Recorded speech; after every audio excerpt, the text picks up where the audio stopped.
Symmetry seems to be absolutely fascinating to the human mind. We like to look at symmetrical things in nature, such as balls, which are perfectly symmetrical, spheres, like planets and the sun and so on, or symmetrical crystals, snowflakes, flowers, which are nearly symmetrical, and so on. But it's not the objects in nature, the symmetry of the objects in nature that I want to talk about tonight. It's rather the symmetry of the physical laws themselves. Now, how can a physical law have a symmetry? It's easy to understand how an object has a symmetry. Of course it can't. But physicists delight themselves by using ordinary words for something else. And so in this case, they have a thing about the physical laws which is very close to symmetry of objects, and they call it the symmetry of the laws, and that's what I'm going to talk about. To show how close it is, I ask for a definition of symmetrical. What is a symmetry? If you look at me, I'm symmetrical right and left, apparently at least. A vase can be symmetrical that particular way, or in other ways. How can you define it? Well, Professor Weil, a mathematician, gave an excellent definition of symmetry. It's this. As I am left and right symmetric, that means that if you put everything that's on this side, and vice versa, if you just exchange the two sides, it'll look exactly the same. Or, for instance, a square has a symmetry because if I turn a special kind, if I turn it around to 90 degrees, it still looks exactly the same. So, Weil said, a thing is symmetrical if there's something that you can do to it so that after you finish doing it, it looks the same as it did before. And then that is the sense in which we say that the laws of physics are symmetrical. That there are things that we can do to the physical laws or to our way of representing the physical laws which make no difference and leave everything unchanged in its effects. And this aspect of physical laws are what's going to concern us tonight, and we will take a number of examples. The simplest example of all of a kind of symmetry, as you'll see, it's not the same as you would have thought, left and right symmetric or anything like that. There's a symmetry called translation in space. That has the following meaning. If you build any kind of apparatus or do any kind of experiment with some things, and then go and build the same apparatus or do the same kind of experiment with similar things, but put them here instead of there, merely translate it from one place to the other in space, then the same thing will happen in the translated thing that would have happened in the original thing. It's not really true, actually. If I actually built such an apparatus and then displaced it 20 feet in that direction, it would get into the wall and there would be difficulties. It's necessary in defining this idea to take into account everything that might affect the situation, so that when you move the thing, you move everything. For example, if the system involved a pendulum, and I moved it 20,000 miles to the right, it wouldn't work right anymore because the pendulum involves the attraction of the Earth. But if I imagine I move the Earth and the equipment, then it will behave the same way. So the situation is that you must translate everything which may have any influence on the situation. Now that sounds a little dopey because it sounds like, well, just translate it, and if it doesn't work, then you didn't translate enough stuff, and you're bound to win. Actually not. You see, it's not self-evident that you're bound to win. The remarkable thing about nature is that it is possible to translate enough stuff so that it does behave the same way. That's a positive statement. Now I would like to illustrate that such a thing is true from the statement of the law of gravitation, for example, in which said that the forces between the objects was inversely as the square of the distance between them. And I remind you that a thing responds to force by changing its velocity as time goes on in a direction of the force. Now, if I move something from here to here, or a pair of objects like a planet going around the sun, and move the whole pair over, then the distance between the objects, of course, doesn't change, and so the forces don't change. And further, if they when they're moved over a situation the same speed, then all the changes will remain in proportion. Everything will go around in two systems exactly the same way. So because the law said the distance between the objects, rather than some absolute distance from the central eye of the universe, but it talked about distance between the objects, then it means that the laws are translatable in space. I give another example of symmetry. That first symmetry is translation in space.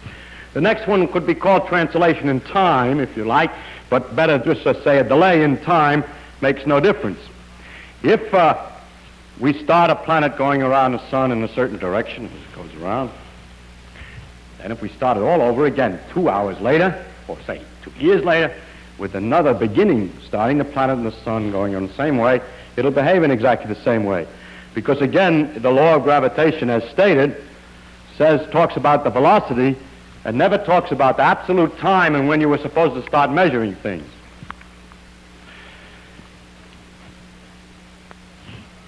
In this particular example, we are really not sure. When we discussed gravitation, we talked about the possibility that the law of the force of the gravity changed with time. Now, this would mean that the translation in time was not a valid proposition, because if the constant of gravitation is weaker 1 billion years hence than now, then it isn't true that the motion will be exactly the same for an experimental sun and planet 1 billion years from now as it is now. But as far as we know today, all the law, I've discussed only the laws as we know them today. I wish I could discuss the laws as we will know them tomorrow, but I cannot. But as far as we know, a delay in time makes no difference. Actually, we know that isn't really true. That's true for what we now call the physical laws. But one of the facts of the world, which is very different, well, which is maybe very different and maybe not different than a physical law, is the fact that it looks like the universe had a definite time of beginning, that everything is exploding apart.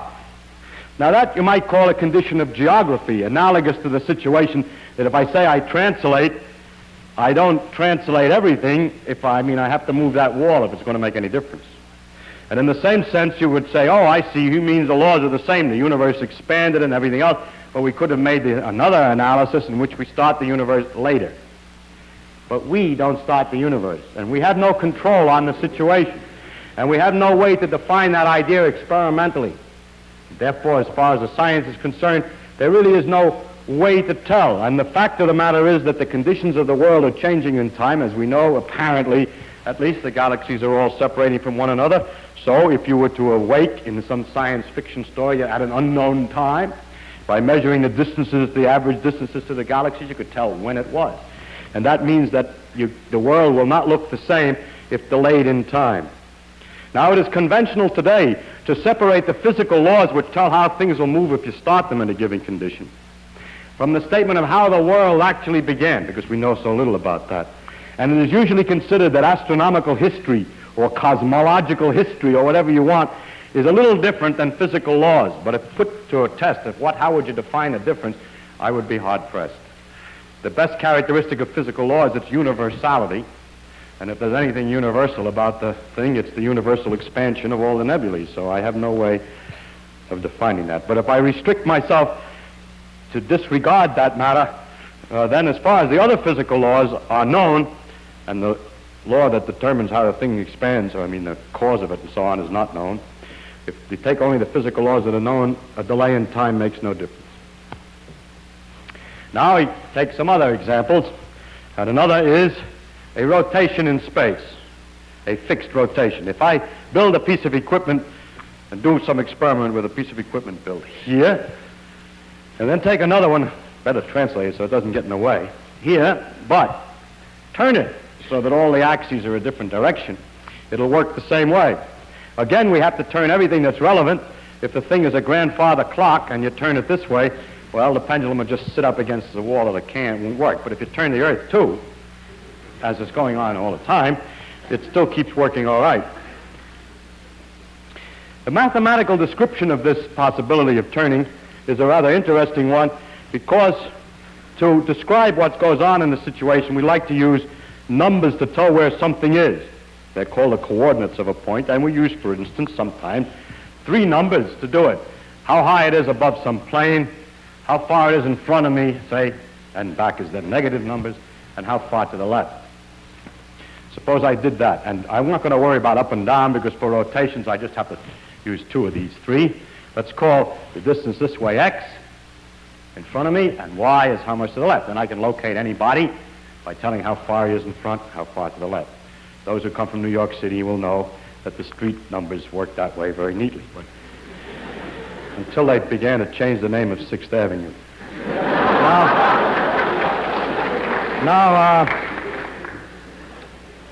The mathematical idea about the turning is this, that if I'm set at a somewhat different angle and make my calculations, then what's directly in front of me at distance x is a mixture. Let's say there's a man over here, you, who's standing this way and making his analysis, and me standing this way and making my analysis. When I measure distance x, if I go straight out at x and don't change to the right or to the left, you see that that line is a mixture of some of your xy business and some of the y.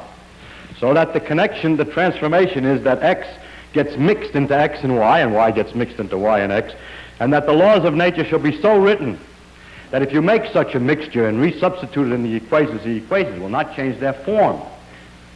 That means that's the mathematical way in which the symmetry appears.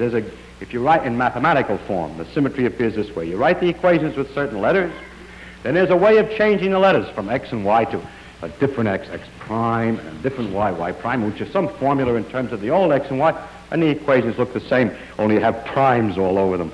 That just means that the man will see the thing behaving in this apparatus the same way as I see it in mine, which is turned the other way.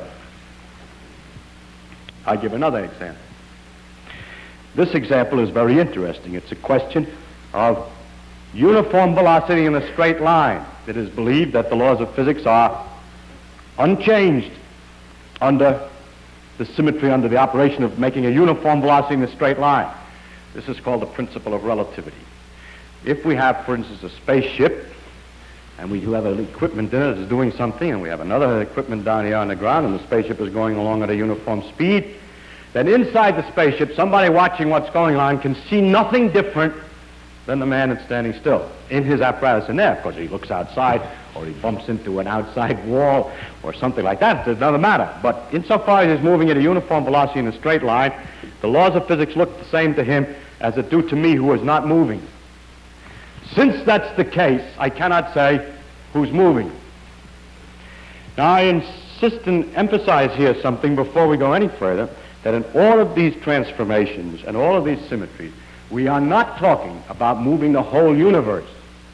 Just like the case of the time, I could imagine I moved all the times in the whole universe, but that doesn't make any difference. There'd be no content to the statement that if I took everything in the whole universe and moved it over, it would all behave the same way.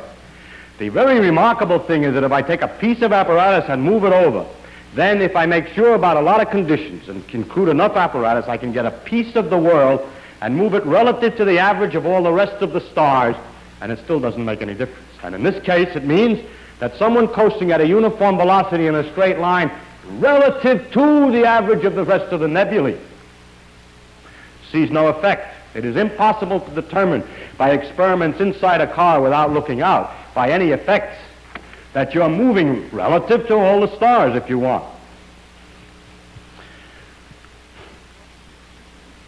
This proposition was first stated by Newton. Let's take his law of gravitation, for instance. It said that the forces are inversely as a square, so let's see, what else, yes. And that the force produces changes in velocity. Now, suppose that I watch a moving thing. If, for instance, I have worked out what happens when a planet goes around a fixed sun. And now I want to work out what happens when a planet's going around a drifting sun. Well, then all of the velocities that I had in the first case are different than in the second case. I just add a constant velocity on. But the laws are stated in terms of changes in velocity. So that what happens is that the pull of this planet for this changes this one's speed, and on the other case changes its speed by the same amount. So anything that I started with, any initial speed that I started with, just keeps on going, and all the changes are accumulated on top of that. That's not very good description, but the net result of the mathematics is that if you add a constant speed, the laws will be exactly the same, so that we cannot, by studying the solar system and the way the planets go around the sun, figure out whether the sun is itself drifting through space. There's no effect of such a drift through space on the motion of the planets around the sun, according to Newton's law, so that Newton said, the motion of bodies among themselves is the same in a space, whether that space is itself at rest relative to the fixed stars or moving at a uniform velocity in a straight line. Now, it turns out that as time went on, new laws were discovered after Newton, and those were the laws of electricity by Maxwell. And one of the consequences of the laws of electricity were that there should be waves, electromagnetic waves, light, in fact, is an example, which should go at 186,000 miles a second flat. I mean by that, 186,000 miles a second, come what may. So then it was easy to tell where rest was, because a law like it, if light goes 186,000 miles a second, is certainly not one, or at first sight, is certainly not one which is quite right, which will permit one to move and get the same law, because it's evident, is it not, that if you're in a spaceship going 100,000 miles a second in that direction, and I'm standing still and shoot a light beam at 186,000 miles a second, you look out the window, or if I shoot the beam through a little hole through your ship, as it goes through your ship, since you're going 100,000, the light's going 186,000, the light is only going to look like it's passing you at 86,000 miles a second. But if you do the experiment, it looks like it's going 186,000 miles past you and past me. The facts of nature are not so easy to understand. And the fact of the experiment was so obviously counter to common sense that there are some people who still don't believe the result. But experimentally, time after time, experiments indicated that the speed is 186,000 miles a second, no matter how fast you're moving. And now the question, how could that be? Poincaré proposed that one take as one of the principles of nature that the Maxwell's principles of Maxwell's equations are right, and that the mathematical changes needed to compare a system moving and a system standing still that come in that case should be, well, I'm making it sound too complicated. I'll come back and change the way of stating it. Einstein realized, and Poincaré too, and it's hard to get the history right while you're trying to explain the idea at the same time, that the only possible way in which a person moving and a person standing still could measure the speed to be the same was that their sense of time and their sense of space are not the same, that the clicking clocks inside the spaceship are ticking at a different speed than they are in the ground, and so forth. Of course, you say, yeah, but if the clock is ticking, I look at the clock in the spaceship and I see it's going slow. No, your brain is going slow too.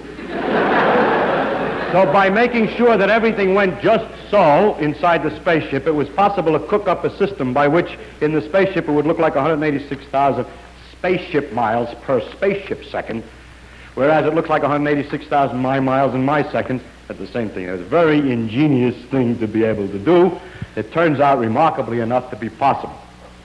I mentioned already one of the consequences of this principle of relativity, that you cannot tell how fast you're moving in a straight line, in which we had two cars, and there was an event.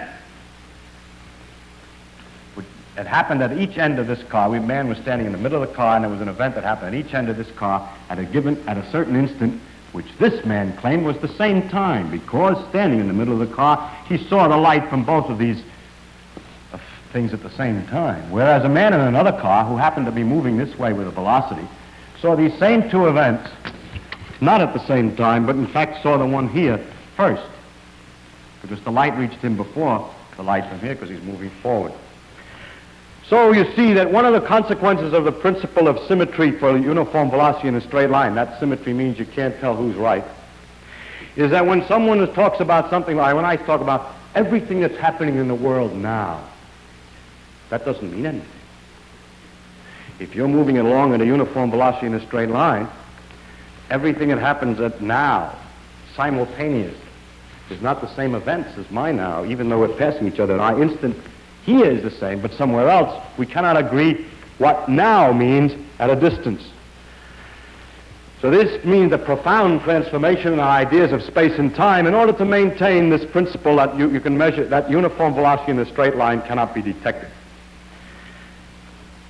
Actually, what's happening here is that a little bit, that the time, from one point of view, two things that are simultaneous seem from another point of view to be not at the same time, provided they're not at the same place, that they're far apart in distance. That's very much like my x and y. Two things which seem to me to be at the same horizontal, well, let's say the same distance in front, 0 distance in front, will from somebody this way, he'll say one of them is in front of me and one of them is in back. See, consider, from my point of view, they're both even with me. That wall and that wall is even with me. But if I stand and turn like this and look at the same pair of walls but from a different point of view, that one's in front of me and that one's behind. And so it is that the two events which from one point of view seem to be at the same time, from the other point of view seem to be at different time, and the generalization of the two-dimensional rotation that I'm talking about into space and time was made, so that the time was added to the space to make a four-dimensional world. And it's not merely an artificial addition to say, well, we add time to space because, as it sees in most of the popular books, you can not only locate a point, but you have to say when. That's all true, but that doesn't make it real space. That just puts two things together.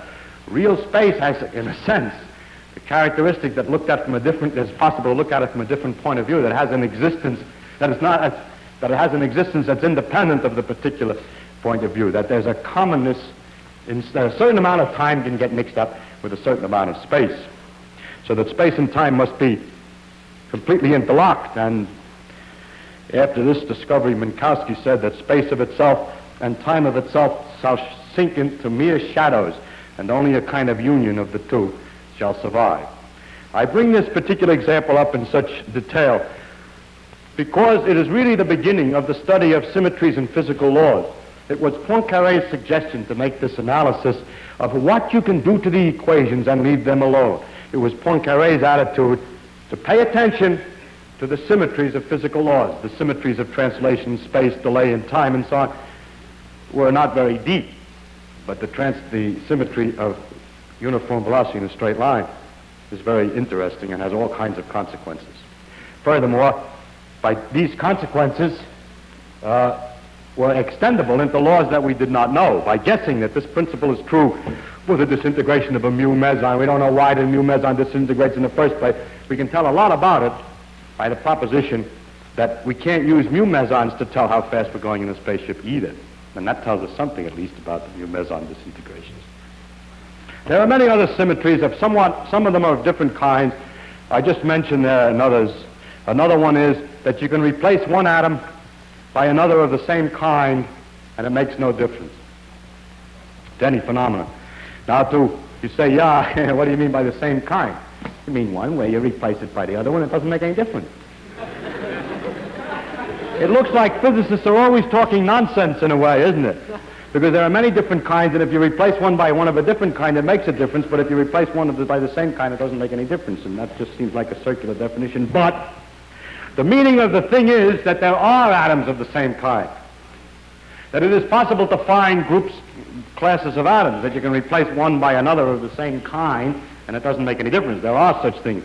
Since the number of atoms in any little tiny piece of material is 1 followed by 23 noughts or so, it's very important that they're the same, that they're not all different kinds. And it's really very interesting that we can classify them into a limited number of a few hundred atoms, so that the statement that we can replace one atom by another of the same kind has a very great amount of content. It has the greatest amount of content in quantum mechanics, and it is impossible for me to explain how, partly, but only partly because this is an audience that is mathematically untrained. It's quite subtle anyhow, but in quantum mechanics, the proposition that you can replace one atom by the same kind has marvelous consequences.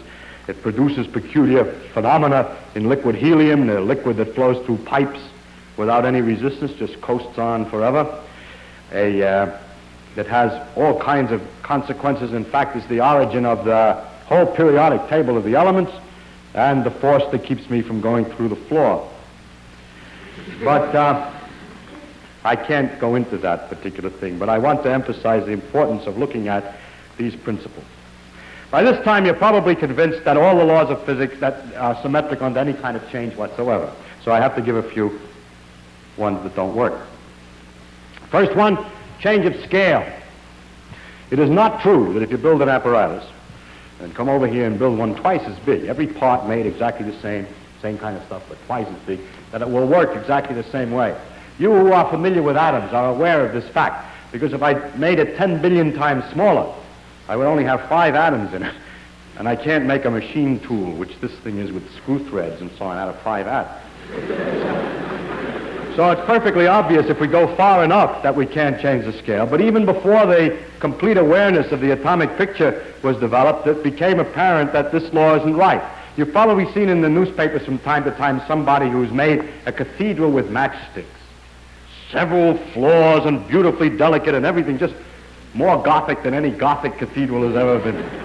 More delicate. Why don't we build big ones like that with great logs, with the same degree of ginger cake, the same enormous degree of detail? And the answer is, if we did, it would be so high and so heavy it would collapse. You say, yeah, but you forgot when you're comparing two things, you must change everything that's in the system. The little cathedral made with matchsticks is attracted to the earth. So to make the comparison, I should make the big cathedral attracted to an even bigger earth. Too bad. A bigger earth would attract it even more, and the sticks would break even more surely. This fact that the laws of physics were unchanged under scale was first discovered by Galileo. He argued in discussing the strength of rods and bones. He argued that if you need a bone for a bigger animal, say an animal is twice as high, wide, and thick, you need 8 times the weight. So you need a bone that can hold the strength 8 times. But what a bone can hold depends on its cross-section. And if you made the bone twice as big, it would only have 4 times the cross-section, would only be able to support 4 times the weight. And in Galileo's book called The Two New Sciences, you'll see pictures of imaginary bones of enormous dogs way out of proportion. Galileo felt that the discovery, I suppose he felt, I don't know, but the discovery of the fact that the laws of nature are not unchanged on the change of scale was as important as his laws of motion, because they're both put together in a tome called On Two New Sciences. Now I go on to another example of something that is not a symmetry law, and that is it is not true that if you're spinning at a uniform angular speed in a spaceship, you can't tell that you're going around. You can't. Everything gets thrown to the walls. I was going to say you get dizzy, but that soon passes. There are a lot of effects, however. Things do get thrown to the walls from the centrifugal force, or however you wish to describe it. I hope that there's no teachers of freshman physics here to correct me. But it is possible to tell that the Earth is rotating by a pendulum or by a gyroscope. And you're probably aware in various observatories and museums and so on have these so-called pendulums that proves the Earth is rotating without looking at the stars. So it is possible to tell that we are going around at a uniform angular velocity on the Earth without looking outside, because the laws of physics are not unchanged by that. Many people have proposed that really you're rotating relative to the galaxies, see? And if you would turn the galaxies too, it wouldn't make any difference. Well, I don't know what would happen if we would turn the whole universe, and we have at the moment no way to tell, nor at the moment do we have a theory which describes the influence of a galaxy on things here, so that it comes out of this theory in a straightforward way, and not by cheating or forcing or anything like that, in a straightforward way, that the inertia for rotation, that the effects of rotation, the fact that a spinning bucket of water has a shape in the surface like this, that this is the result of a force from the objects around. That's not known to be the case. That this should be the case was called Mach's principle, but that it is the case has not yet been demonstrated. But the real question is, the more direct experimental question is that if we're rotating at a uniform velocity relative to the nebulae, do we see an effect? The answer is yes. If we're moving in a spaceship at a uniform velocity in a straight line relative to the nebulae, do we see an effect? The answer is no. 2 different things. So don't say all motion is relative. That's not the content of relativity. Relativity says that uniform velocity in a straight line is undetectable. Relative to the nebulae is undetectable. Now the next symmetry law that I would like to discuss is an interesting one because it has an interesting history, and that's the question of reflection in space. If I build a piece of apparatus, let's say a clock, and then I come over here and I build another clock exactly the same way, but like this one looks in a mirror, I don't mean I look at this one in a mirror only. I mean I build another clock, which is built to be a Chinese copy of what the other one looks like in a mirror. In other words, I have the number 2 painted neatly on the dial here, then I paint the number 2 on the other way around over here. So I got an opportunity to make a drawing. 2 on one clock, 2 on the other clock.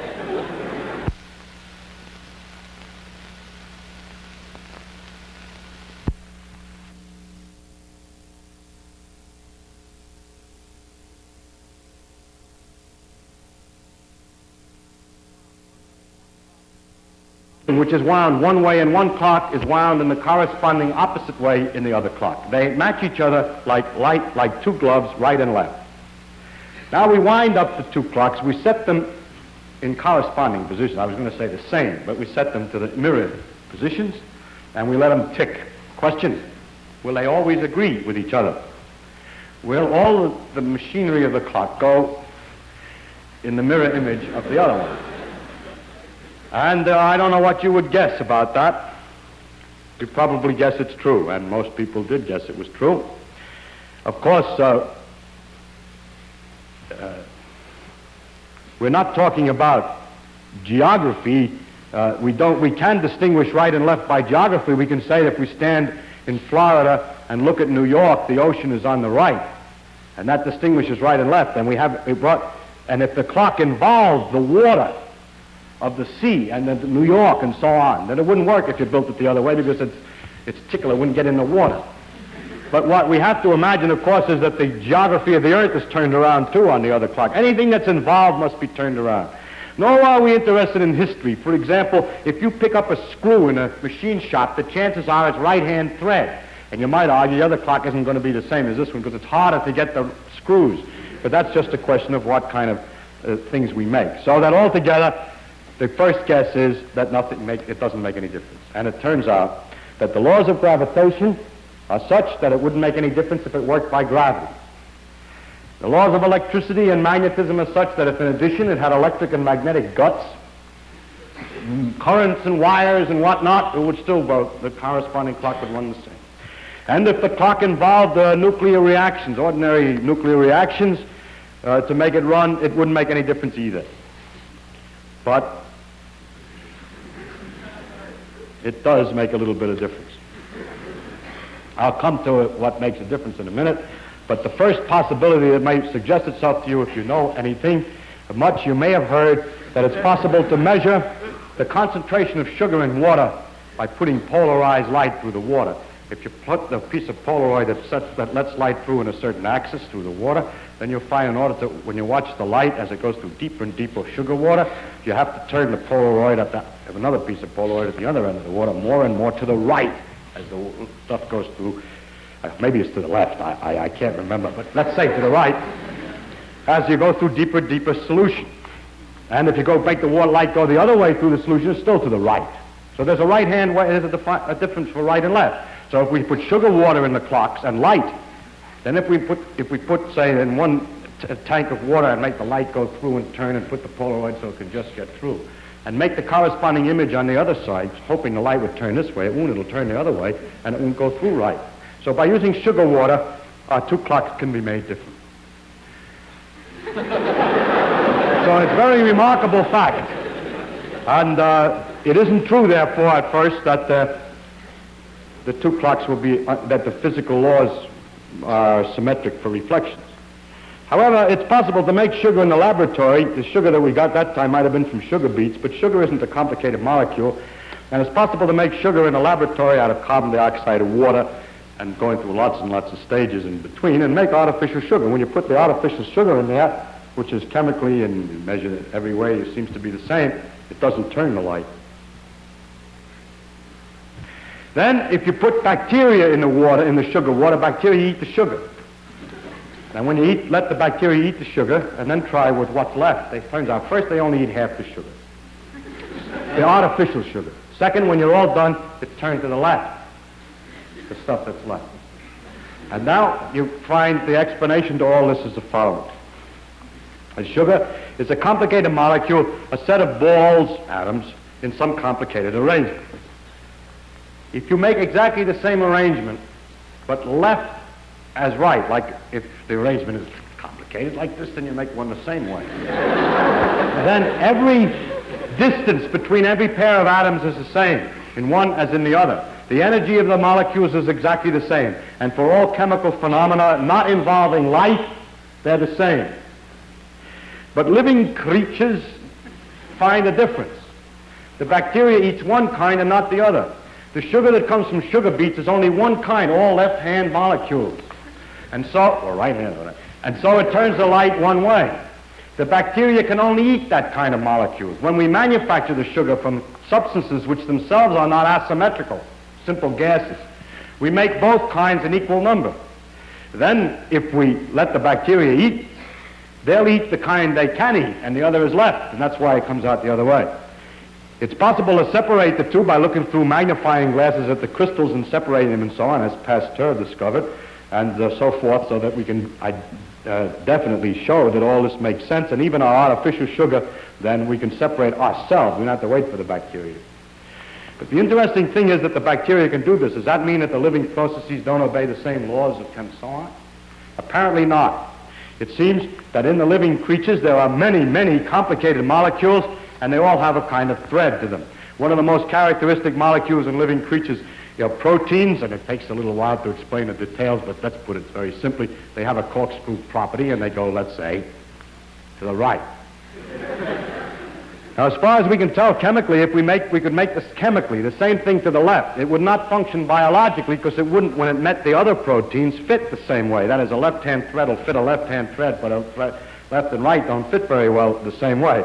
So the bacteria, having a left-hand thread in their chemical insides, can distinguish the left and right sugar. How did they get that way? Physics and chemistry cannot distinguish the molecules. They can only make both kinds, but biology can. It's easy to believe that the explanation is that in a long, long ago, when the life processes first began, some accidental molecule got started and propagated itself by reproducing itself, and so on until after many, many years, these funny-looking blobs with the prongs sticking out yak at each other. But they are nothing but the offspring of the first few molecules, and then the accident of the first few molecules that had happened to form one way instead of the other. It has to be one or the other. So the thing that reproduces itself is either left or right, and then it goes on and propagates this on and on. It's much like the screws in the machine shop. Use right-hand thread screws to make new right-hand thread screws and so on. So this is probably one of the deepest demonstrations of the fact that the protein molecules are exactly the same in all life. They all have exactly the same kind of thread. Is probably one of the deepest demonstrations of the uniformity of the ancestry of life, the common ancestry of all life, and from back, in fact, to the completely molecular level. Now, in order to test better this question about whether the laws of physics are the same right and left, we can put the problem to ourselves this way. Suppose that we were in telephone conversation with a Martian or an Arcturian or something. We don't know where he is, and we would like to describe things to him. We want to tell him about things. We say, well, how is he going to understand the words? So that's been studied very much by Professor Morrison here. And he has pointed out that one way would be to start out and say, tick, tick, 2, tick, tick, tick, 3, and so on. And pretty soon the guy would catch on to the numbers. And then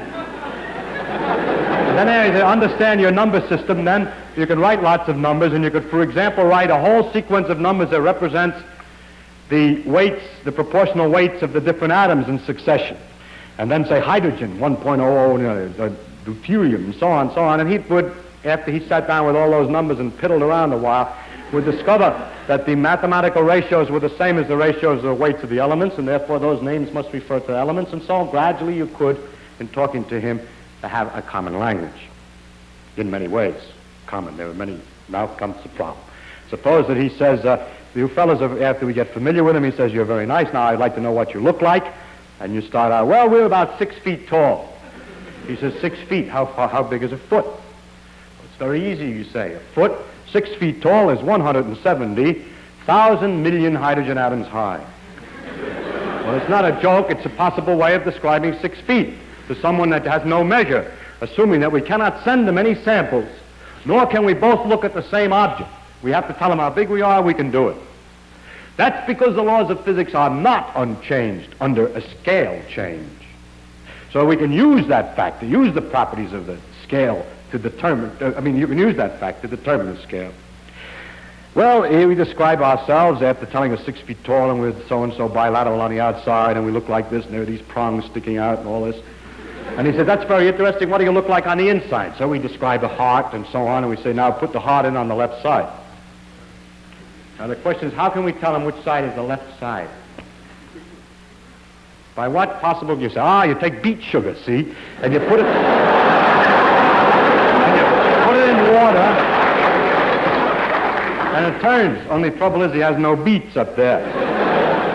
Or we have no way of knowing whether the evolution, if it was even corresponding to the same proteins on Mars as here, whether the accidents of the evolution would have started with maybe the wrong-handed threads. So there's no way to tell. So after much thought, you see you can't do it. And so you conclude it's impossible. However, about 5 or 6 years ago, certain experiments indicated that they got reduced all kinds of puzzles. I won't go into detail. We got into tighter and tighter difficulties, more and more paradoxical situation, until somebody proposed, Li and Yang proposed, maybe the principle that right and left symmetry, that nature is the same for right and left, is not right. And that would help to explain a number of mysteries. And Li and Yang proposed some more direct experiments to demonstrate this, and I'll just mention the most direct of all the experiments. The easiest way to tell was experiment done.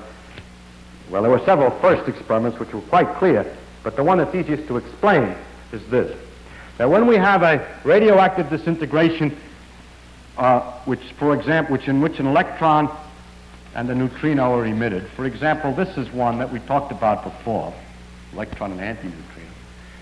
Or this is a neutron disintegrating into a proton, electron, and an antineutrino.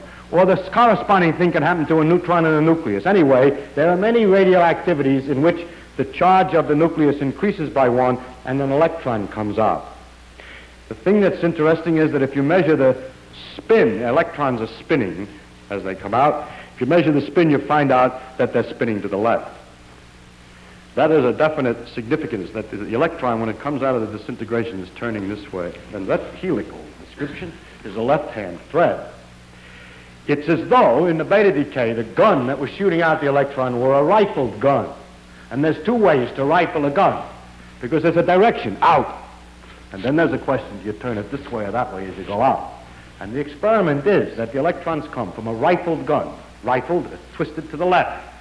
And so, using this fact, we can call up the Martian and say, listen, take radioactive stuff. Now, I would have prepared a particular example, a neutron. And look at the electrons which come from such a beta decay. And then you define left by this screw thread, and let's see, you let, it'll take me some while to figure out how to do it in detail. Say the electron's going up, and the direction of motion of the way it's spinning is into the body on the left side, and that's where the heart goes. Something like that. I'd have to think a little bit more of it. But anyway, it is possible to tell right from left, and thus the law of this, that world was symmetrical for left and right, has collapsed. Every conservation law has, well, the next thing I would like to talk about is the relationship of conservation laws to symmetry laws. We last time talked about conservation principles, conservation of energy, of momentum, angular momentum, and so on. Now we're talking about symmetry laws. It's extremely interesting that there seems to be a deep connection between the conservation laws and the symmetry laws.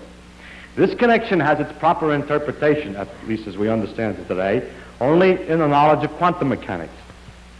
Nevertheless, I will show you the following, that if I will try to explain the following, that if we will assume that the laws of physics are describable by a minimum principle, that the paths are taken so that some quantity is least, an idea I described once before. If we add that the laws of nature come from a minimum principle, then we can show that if the law is such that you can move all the equipment to one side, in other words, if it's translatable in space, then there must be conservation of momentum. That there's a deep connection between the symmetry principles and the conservation laws, but that connection requires that the minimum principle be assumed. You remember at one time we discussed the one way of describing physical laws by saying that a particle goes from one place to another in a given length of time by trying different paths, and the actual path taken has this property, that there's a certain quantity which unfortunately happens to be called the action, which is not to be taken to signify anything because it's got nothing to do with action. Anyway, there's a certain quantity called the action which you calculate on this path. And if you will calculate it for any other path, the answer is bigger. It's least for the real path. And that one way of describing the laws of nature is to say that the action, a certain mathematical quantity, is least for the actual path than for any other path. Now, another way of saying the thing is least is to say this, that if you move the path a little bit, at first it doesn't make any difference. Suppose you were walking around in a wood, on mountains, on hills, but smooth hills, please. Smooth. The mathematical things that were involved here correspond to smooth hills. We're walking around on hills and valleys, and we come to a place where we're lowest. Then I say, if you take a small step forward, you won't change your height. When you're at the lowest, or at the highest point, a step doesn't make any difference in the altitude in first approximation. Whereas if you're on a slope, you can walk down the slope with a step. And then if you take the step in the opposite direction, you walk up. And that's the key to the reason why, when you're at the lowest place, taking a step doesn't make much difference, because if it did make any difference, if you took the step in the opposite direction, you'd go down. I mean, if it went up one way, it would go down the other way. But since this is the lowest point and you can't go down, in first approximation, the step doesn't make any difference. So we therefore know that if we move this path a little bit, in first approximation, it doesn't make any difference to the action. Now I want you to consider the following possible other paths. First, we jump immediately over to another place here nearby. Then we go along. This sticks out too far to make the diagram clear, so if you permit me to just change the shape of the path. Then we move on exactly the corresponding path to another point here, which is displaced the same amount, of course, because it's the corresponding path to this side. Now we have just discovered that the laws of nature are such that the action, the total amount of action going on this path is the same in first approximation to that path. That's from the minimum principle, when it's the real motion. Now I show you something else, that the action on this path is the same as the action from this little cross to that little cross if the world is the same when you move everything over, because the difference of these two is only that you moved everything over. So if the symmetry principle of translation in space is right, if that's right, then a total action between the crosses is the same as between the dots. But for the true motion, the total action on this cockeyed path here is very closely the same as for the original one. So subtracting equals from equals and so on and so on. Anyway, you could probably see, therefore, that the contribution from this little section and from this little section are equal. But in making this little motion, we're going this way, and making this one, we're going the other way. So if we make the contribution of this taken as the effect of moving that way, and the contribution of this thinking of it as an effect of moving that way, but taking it the other sign because it's the other way, we see that there is a quantity here which has to match the quantity here to cancel out, which is the effect on the action of a little tiny step to the x in the x direction. So there is that quantity, the effect on the action of a small step in the x direction is the same at the beginning as at the end. There is a quantity, therefore, that doesn't change as time goes on, provided minimum principle works and symmetry principle of displacement in space is right. And this quantity, which doesn't change, is in fact exactly the momentum we discussed last time. A corresponding argument for the displacement in time, the delay in time, comes out as the conservation of energy. The case that if we rotate in space doesn't make any difference, comes out as the conservation of angular momentum, and so on. that we can reflect and it makes no difference doesn't come out to be anything simple in the classical sense, and it hasn't therefore got a simple classical interpretation. And people have called it the parity, and they have a conservation law called the conservation of parity, but those are just complicated words in the case of the quantum mechanics. So all we're saying is that the right and left symmetry law is not valid. But I have to mention that conservation of parity because you may have read in the papers that the law of conservation of parity has been proved wrong. It should have been written because it's much easier to understand. The principle that you can't distinguish right and left has been proved wrong. Now I would like to say as we go on about other symmetries that there are a few problems, new problems. For instance, for every particle, like an electron, there's an antiparticle, a positron. For a proton, there's an antiproton. And we can make in principle, what we call antimatter, in which every atom has its corresponding anti-pieces put together. For example, a hydrogen atom is a proton and an electron. If we take an antiproton, which is electrically negative, and a positron and put them together, they will also make a kind of hydrogen atom, an anti-hydrogen atom in principle. It's never been made in fact, but this is figured out that we could make this. And so we could make all kinds of antimatter in the same manner. Now the question is whether the matter works the same as the antimatter. And as far as we know, it does. And one of the laws of symmetry is that if we make stuff out of antimatter, it'll behave the same way as we make the corresponding stuff out of matter. Of course, if they come together, they annihilate, there are big sparks and everything else. And it was believed that this is true, that matter and antimatter have the same laws. Now the next question is this. Once it's found that the left and right is wrong, the left and right symmetry is wrong, an important question comes. If I look at this integration but with antimatter, an anti-neutron goes into an anti-proton plus an anti-electron, that's an positron, plus a neutrino, the question is the antimatter behave like the matter in the sense that it comes out left-hand thread, or does it behave the other way? And it turns out, we think up until a few months ago, that it behaves the opposite way, and that the antimatter behaves like it goes to the right, where matter goes to the left. And so there was another principle, and in fact we really can't tell the Martian which is right and left, because if he happens to be made out of antimatter, he'll get the thing the other way, because when he does his experiment, his positrons are coming out, puts the heart on the wrong side. And so you can see that if you telephone the Martian and explain how to make a man, and suppose he makes one and it works. Well, let's make it, and he explained to him also all our social conventions and so on. Then when we go finally to meet this man, after he tells us how to build a sufficiently good spaceship, we go to meet this man and you walk up to him, and if you put out your right hand to shake hands, if he puts out his right hand, okay, but if he puts out his left hand, watch out, because the two of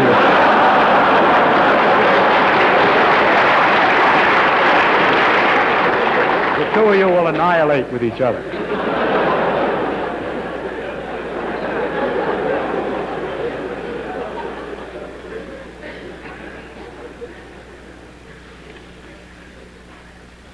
These are all the symmetries that I have time to tell you about. I wish I could tell you about a few more, but they become more difficult technically to explain.